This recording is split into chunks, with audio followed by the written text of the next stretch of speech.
అనంతపురం జిల్లా రామ్నగర్లో దారుణం చోటు చేసుకుంది. బీసీ బాలుర వసతి గృహంలో ఇంటర్ విద్యార్థి అనుమానాస్పద స్థితిలో మృతి చెందాడు. అయితే తేజ తన బాత్రూంలో టవల్తో ఉరేసుకుని ఆత్మహత్య చేసుకున్నట్టుగా తోటి విద్యార్థులు అంటున్నారు.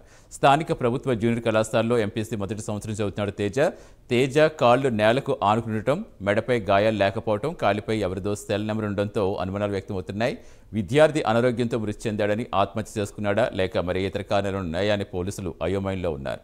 ప్రస్తుతం మృతదేహాన్ని పోస్ట్మార్టం నిమిత్తం అనంతపురం ప్రభుత్వ సర్వజన ఆసుపత్రిలో మార్చురీకి తరలించారు. ఘటనపై కేసు నమోదు చేసి దర్యాప్తు చేస్తున్నారు పోలీసులు. తల్లిదండ్రులు ఎంతో కష్టపడి ఒక బీసీ బిడ్డను బాగా చదివించుకోవాలనే ఆలోచనతోనే బీసీ హాస్టల్లో పెట్టారు. తేజ అనే అబ్బాయి ఇప్పుడు మేము సిచ్యువేషన్స్ ఇక్కడ చూసిన దాన్ని బట్టి, అక్కడ హాస్టల్లో పిల్లలతో మాట్లాడిన దాన్ని బట్టి, డాక్టర్ గారు, డిపార్ట్మెంట్, ఒక పక్క కలెక్టర్ గారు అందరి సూచనల మేరకు ఇప్పుడు మాకు అర్థమైన పరిస్థితి ఏంటంటే కొంచెం హెల్త్ ప్రాబ్లమ్స్ ఉన్నాయి. గత 10 రోజుల కిందట కూడా ఈ అబ్బాయి కొంచెం తిమ్మర్లోనూ నర్వస్ ప్రాబ్లం ఉందని చెప్పి ట్రీట్మెంట్ కూడా ఇచ్చామని వాళ్ళ పేరెంట్స్ కూడా చెప్పారు.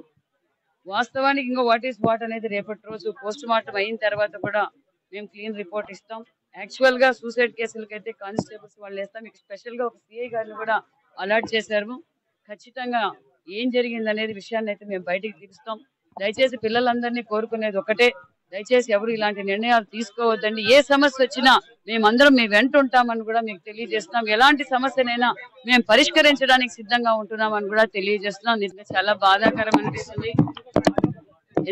తల్లిదండ్రులు ఎంతో కష్టపడి